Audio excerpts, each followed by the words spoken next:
दोस्तों, क्या आप भी हर महीने कम से कम 10,000 रुपए किसी ऐसी स्कीम में निवेश करना चाहते हैं जिससे कि 15 साल के बाद आपको बेहतर रिटर्न प्राप्त हो सके?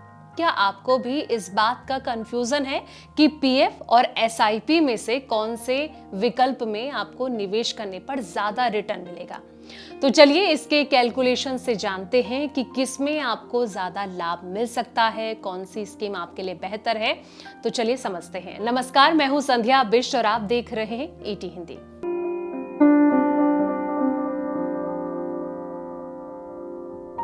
निवेश के विकल्पों को लेकर लोगों की पसंद अलग अलग हो सकती है। कई लोग ऐसी योजनाओं में निवेश करना पसंद करते हैं जहां से उन्हें गारंटेड रिटर्न प्राप्त होता है।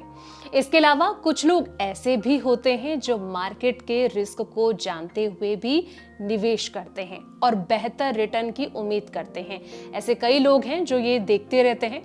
अगर आप म्यूचुअल फंड की एसआईपी और पीपीएफ में निवेश करना चाहते हैं तो आपको ये पता होना चाहिए कि दोनों स्कीम एक दूसरे से कैसे अलग है।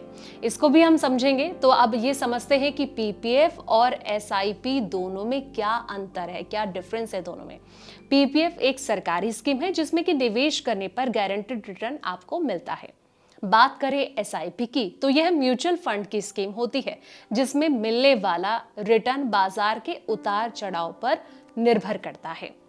पीपीएफ का मैच्योरिटी पीरियड जो है वो 15 साल का होता है। इसमें सरकार के द्वारा निर्धारित तय ब्याज दर पर रिटर्न आपको मिलता है, इसलिए इसकी आसानी से गणना की जा सकती है। इसकी कैलकुलेशन आप आसानी से कर सकते हैं कि मैच्योरिटी पर आपको कितना पैसा मिलेगा।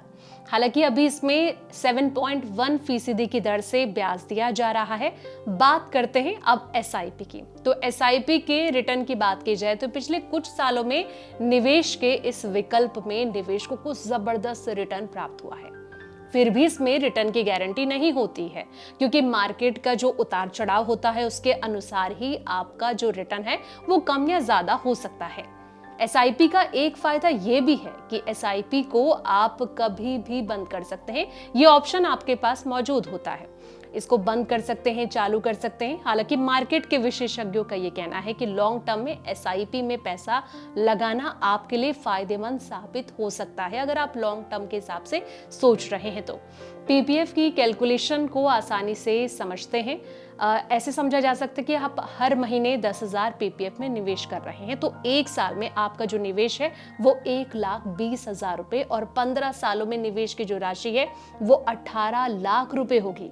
7.1% ब्याज दर के अनुसार केवल ब्याज के रूप में 15 साल बाद आपको जो रकम मिलेगी वो 14,54,567 रुपए मिलेंगे।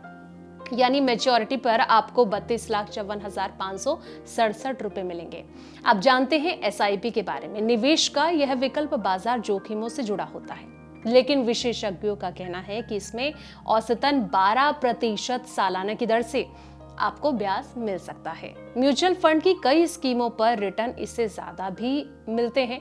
अब मान लेते हैं कि आपके निवेश पर आपको जो सालाना है वो 12% की दर से ब्याज मिल रहा है। तो ऐसे में आपका 15 साल में जो कुल निवेश होगा, कुल इन्वेस्ट होगा वो 18 लाख रुपए होगा।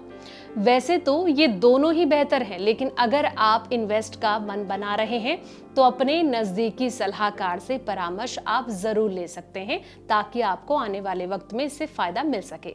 तो फिलहाल इस वीडियो में इतना ही। जानकारी भरे ऐसी और वीडियोस के लिए आप देखते रहें ईटी हिंदी।